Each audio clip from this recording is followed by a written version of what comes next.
कुमार, स्वागत है आपका रेनेश IAS में। चलिए इतिहास के क्लासेस को हम लोग आगे बढ़ाते हैं। मौर्यकाल प्रारंभिक परीक्षा के लिए जो चल रहे हैं IAS, JPSC, UPPCS इत्यादि BPSC के लिए इस हर जगह जो इम्पोर्टेंट हैं, central SSC, JSSC, CGL, BSSC, हर जगह के लिए काफ़ी इम्पोर्टेंट क्लासेस हैं हिस्ट्री के। ठीक है, समान अध्ययन और प्रारंभिक परीक्षाओं को दृष्टि में रखते हुए इसे पढ़ाया जा रहा है। आज हम लोग दक्षिण भारत के इतिहास में प्रवेश करेंगे और उस चैप्टर का नाम है संगम काल।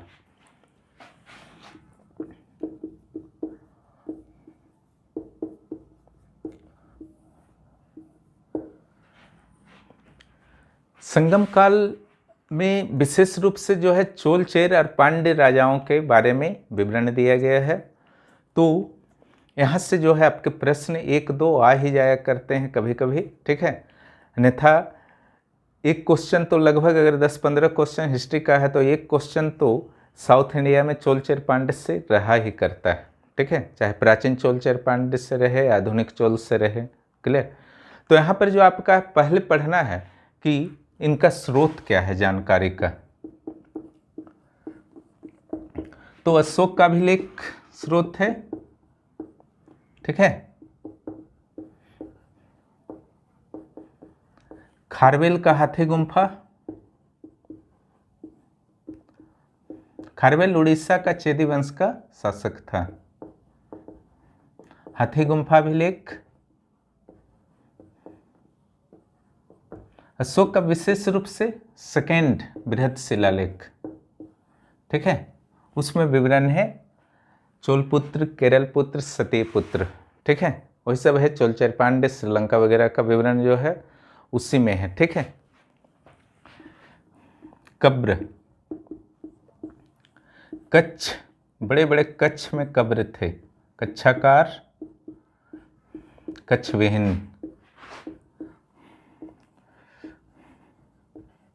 ठीक है, इस ढंग के कब्र जो थे उससे भी पता चलता है। इसके अलावा कुछ विदेशी जो विद्वान हैं, यात्री हैं, उनके द्वारा भी विवरण दिया गया है।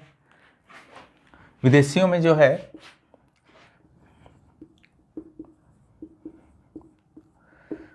मेगास्थनीज, प्लिनी, स्ट्राबो इत्यादि के द्वारा विवरण दिया गया है। तो इनके जो है ये स्रोत हैं। क्लियर। हम लोग जो है आज संगम काल का साहित्य को पढ़ने जा रहे हैं। उसके बाद हम लोग राजनीतिक, आर्थिक एवं अन्य स्थितियों के बारे में स्टडी करेंगे। साहित्य से जो है प्रश्न आने की अत्यधिक संभावना होती है, इसलिए साहित्य को अच्छी तरह से स्टडी कीजिएगा। जिस ढंग से वैदिक काल में पहले वैदिक साहित्य आपने पढ़ा था, उसी ढंग से यहाँ पर पहले संगम साहित्य पढ़ना होगा।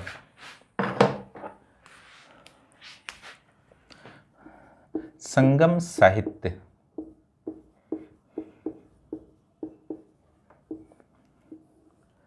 संगम साहित्य जो है 3 प्रकार के प्राप्त किए गए हैं। इन्हें 3 भागों में बांटा गया है। वे कौन कौन है देखिए। मेलकणक्कु,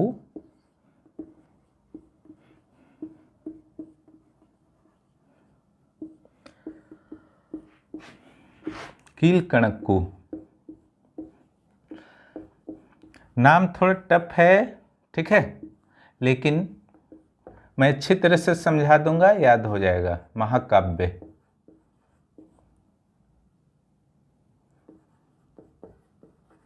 ठीक है, मेलकणक्कु और कीलकणक्कु जो था यह आख्यानात्मक था, बृहद था।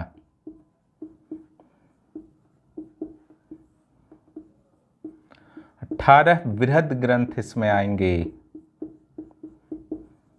क्लियर। और ये जो था उपदेशात्मक है।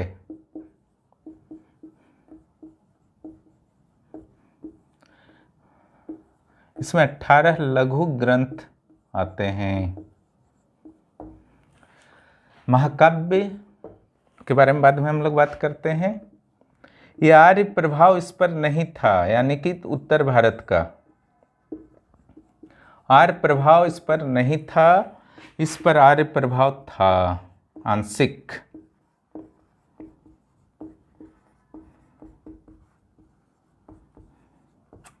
और इस पर जो है आपका आर्य प्रभाव अत्यधिक।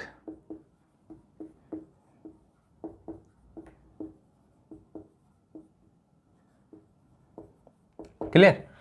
तो हम लोग जो है क्रम वाइज अध्ययन करेंगे मेलकणकों, किलकणकों और महाकाव्यों का। क्लियर? और यहाँ पर जो भी आज क्लास में आपका होगा ये आईएएस तक की परीक्षा के लिए, एमटीएस से आईएएस तक की परीक्षा के लिए अत्यंत महत्वपूर्ण है, ध्यान दीजिएगा। क्लियर?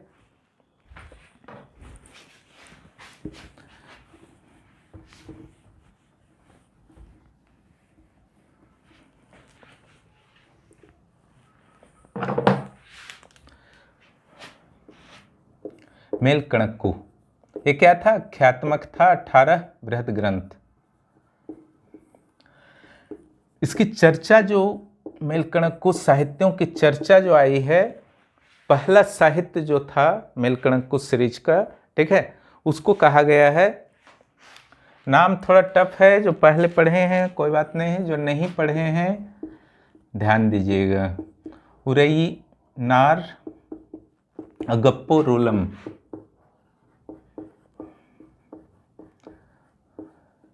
इसमें चर्चा आया है, पहला साहित्य है माना जाता है संगम काल का, इसे पहला साहित्य माना जाता है। क्वेश्चन आएगा तो उरैनार अगप्पोरुलम होगा, ठीक है। इसी साहित्य में ये कहा गया है कि कुल 3 संगम हुए थे, जैसे बौद्ध संगीति था ना, यहाँ संगम यानी कि सम्मेलन। तमिल साहित्य की रचना के लिए, संकलन के लिए कुल 3 संगम हुए थे, ठीक है। उन 3 संगमों के बारे में आपको जानकारी रहनी चाहिए, ठीक है। तिथि तो इसका नहीं पता है, ठीक है, लेकिन कुछ कुछ जानकारी है। 197 पांड्य राजाओं के द्वारा इसका आयोजन हुआ था, ठीक है, जो 9,999 वर्ष तक चला था। इतिश्योक्ति है 85-98 कवियों ने भाग लिया था, ठीक है। और इसमें कहना है कि जो 3 संगम हुए थे, ठीक है, पहला संगम जो हुआ है ये जो है 8वीं सदी का बुक है।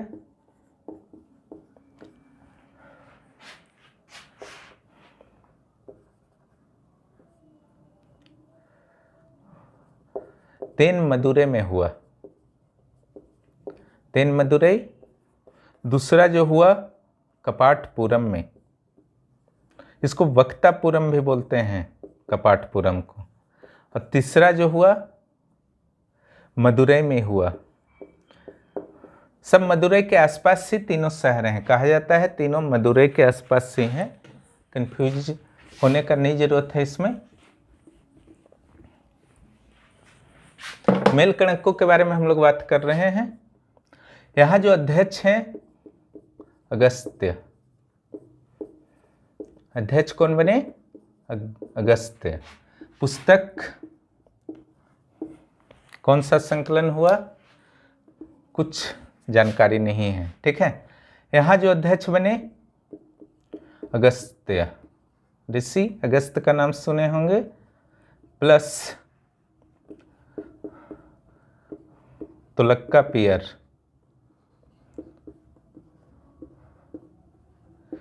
यहाँ जो एक ग्रामर का संकलन हुआ था, इनका लिखा हुआ था तुलक्कापियम।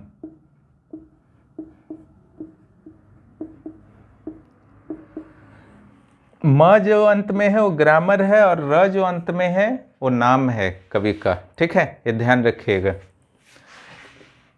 इसके जो अध्यक्ष थे नकोई थे, क्लियर। यहाँ पर जो है 18 बृहद ग्रंथों का संकलन हुआ, जो मेलकणकों में मैंने अभी बताया।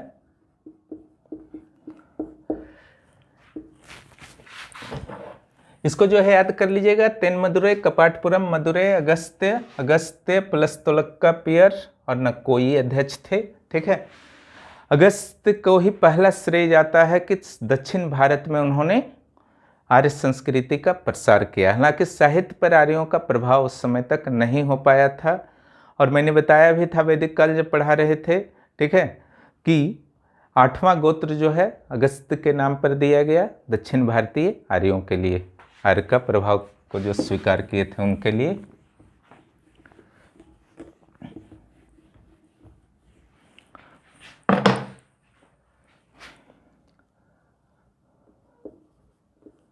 इसमें जो 18 ग्रंथ का तीसरा संगम में संकलन हुआ,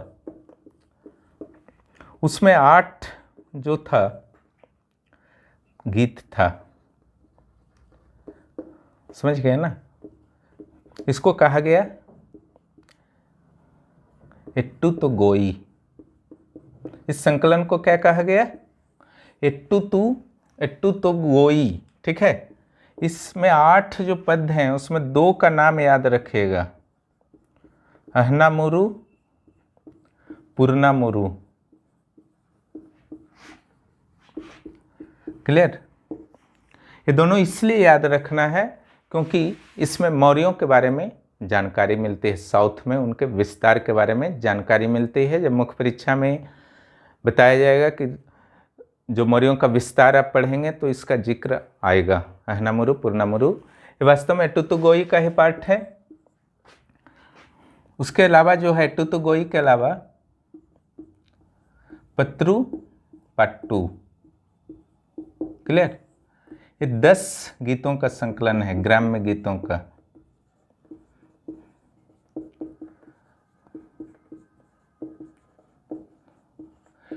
कई विद्वान जो है एट्टुतुगोई के 9वें भाग के रूप में पत्रु पाट्टू को संज्ञा देते हैं, ठीक है।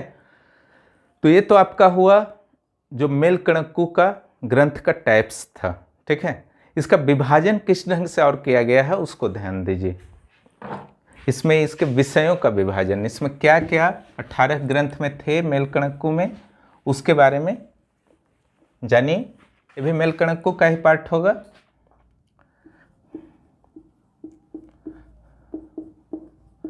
रचना के प्रकार, कलात्मक आधार पर,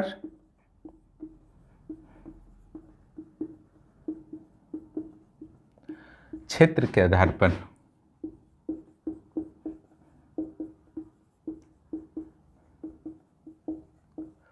ठीक है, कलात्मक के आधार पर यह बता देता हूं, अगम रचनाएं, पूरम रचनाएं। जैन वाला आगम था, ध्यान दीजिएगा। जैन में जो साहित्य में आया था वो आगम था, अगम नहीं था। अगम जो है प्रेम संबंधी रचनाएं हैं, प्रेम संबंधी रचनाएं भी हुई थी। अब पूरम जो है राजाओं से संबंधित रचनाएं, वीरता से संबंधित।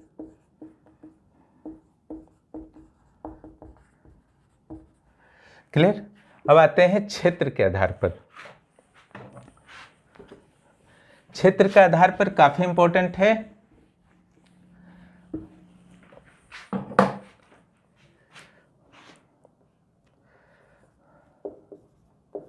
क्षेत्र पर कुरुंजी,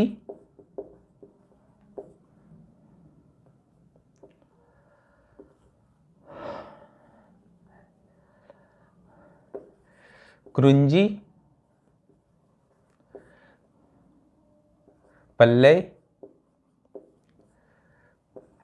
मुल्लय, नरोत्तम, नेतल, 5 होता, ठीक है।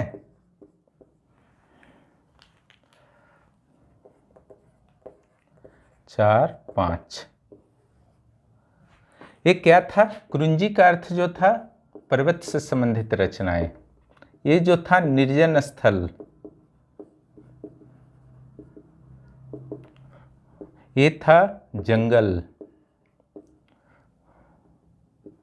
ये था जुते हुए खेत, ये था समुद्र तट,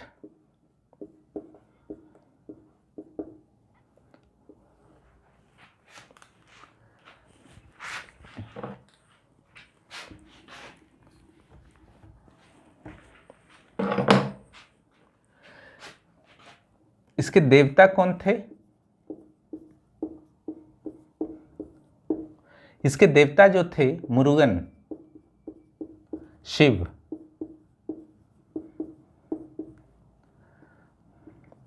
कोरनाबाई, दुर्गा, मेनर, विष्णु, इंद्र, वरुण। ठीक है, यहां पर जो आपको लिखना है इसमें विवरण क्या रहता था? होता था विवाह के पूर्व प्रेम का विवरण। ऐसी रचनाओं में क्या मिलता है?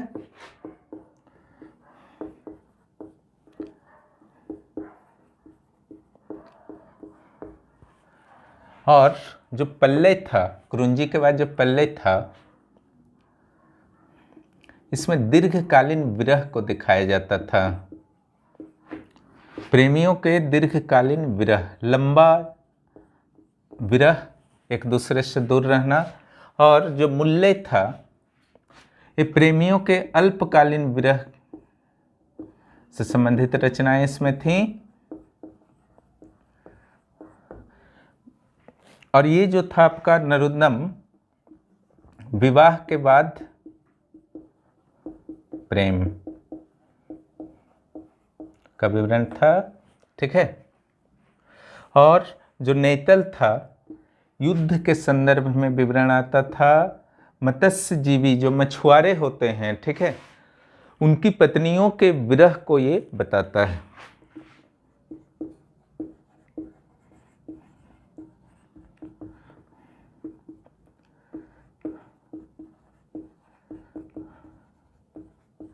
विरह को। क्लियर? तो ये जो है आपको अच्छी तरह से याद कर लीजिएगा। ठीक है, कुरुंजी, पल्ले, मुल्ले, नरोत्तम, नेतल बहुत ही इंपॉर्टेंट है। उससे संबंधित देवता और उस टाइप के साहित्य में क्या विवरण है। ठीक है, इस ढंग से जो है आपका ये था मेल कणक्कु। अब हम लोग आते हैं किल कणक्कु साहित्य पर, जो बी नंबर में मैंने शुरू में लिखाया था, जहां से आर्य प्रभाव पढ़ना जो है शुरू हो गया था।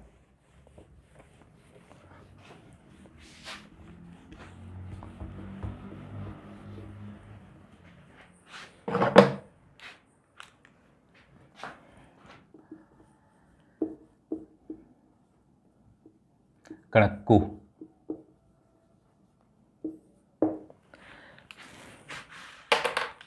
इसमें जो आपका आर्य और जैन प्रभाव दृष्टिगोचर होता है।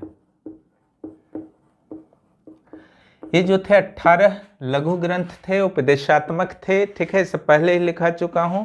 यहां पर जो ग्रंथ होंगे उसमें 2 का नाम आप याद रखिएगा।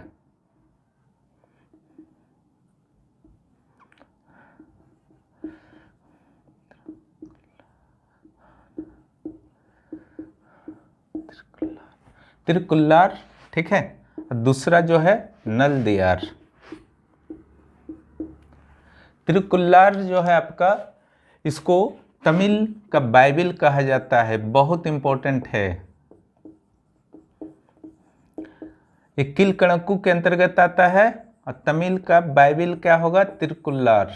क्लियर? आर्यों और जैनों का प्रभाव था। अब हम लोग आते हैं महाकाव्य पर। आर्यों का अत्यधिक प्रभाव हो चुका था। कई संस्कृत वर्ड्स भी मिलने लगे थे तमिल साहित्य पर। ठीक है, यहाँ पर जो है कुल 3 साहित्य आपको याद करने हैं। ठीक है, वहाँ आपको जो है मेल कणक्कु में 3 संगम, और पहला जो साहित्य है उरेनार अगप्पोरुलम, उसके बाद 3 संगम, उसके बाद जो आपका है टुतुगोई और पत्रपाट्टू। ठीक है, उसके बाद जो मैंने बताया था कुरुंजी, पल्ले, मुल्ले, नरोत्तम, नेतल, उसका सारा जो विवरण मैंने दिया है उतना याद करना है। अगमपुरम को याद कर लेना है। ठीक है, यहाँ तिरुकुल्लार और नलदियार, और यहाँ पर जो 3 है उसको देखिए। शिल्पदिकारम, शिल्पदिकारम नामक जो पुस्तक है वो लिखा गया है इलैगो अडिगल के द्वारा।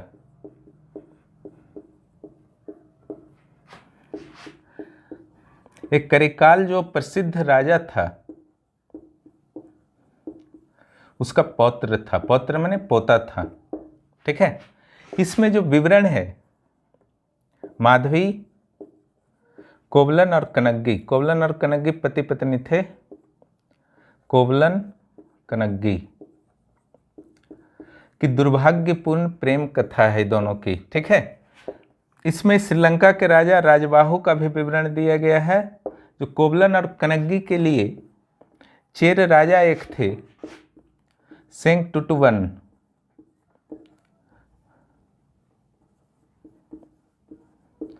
सेंगटुटुवन नामक एक चेर के राजा थे। उनका नाम आप आगे जब राजनीतिक पढ़ेंगे वहाँ पर भी आएगा। सेंगटुटुवन के द्वारा कोवलन और कनग्गी का जब मंदिर बनाया जा रहा था तो श्रीलंका के राजा राजबाहु भी जो थे आपका उपस्थित थे। ये विवरण आपका दिया गया है, ठीक है। माधवी, कोवलन, कनग्गी और इसके रचयिता जो हैं करिकाल के पौत्र जो थे इलैगो अडिगल थे। ये पहला पुस्तक है, ठीक है। दूसरा पुस्तक जो है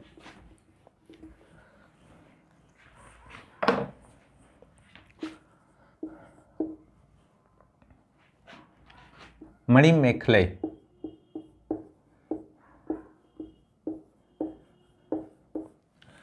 यहां पर एक बहुत ही इंपॉर्टेंट चीज है, तिरुकुराल को जैसे बाइबिल कहा जाता है, शिल्पाधिकारम को तमिल का राष्ट्रीय काव्य कहा जाता है। ये भी बहुत इंपॉर्टेंट है। मणिमेखले सितले सतनार के द्वारा लिखा गया है। ये वास्तव में माधवी की पुत्री थी मणिमेखले, ठीक है। माधवी जो है इसमें अंतिम में बौद्ध धर्म को ग्रहण कर लेती है, ठीक है। और ये वास्तव में बौद्ध ग्रंथ ही माना जाता है, बौद्ध धर्म से प्रभावित ग्रंथ था, क्लियर। मणिमेखले सितले सतनार राइटर हैं, ठीक है। इसमें क्या विवरण है, मणिमेखले भी बौद्ध धर्म ग्रहण कर लेती है और उदय कुमारण राजकुमार एक थे, उनका प्रेम कथा का विवरण है, ठीक है, मणिमेखले में। और मणिमेखले भी अपनी माता माधवी की तरह बौद्ध धर्म को इस कहानी के अंत में ग्रहण कर लेती है, बौद्ध धर्म को ग्रहण कर लेती है। वो है जो एक और बचा हुआ है, वो है शिवक सिंदामणि,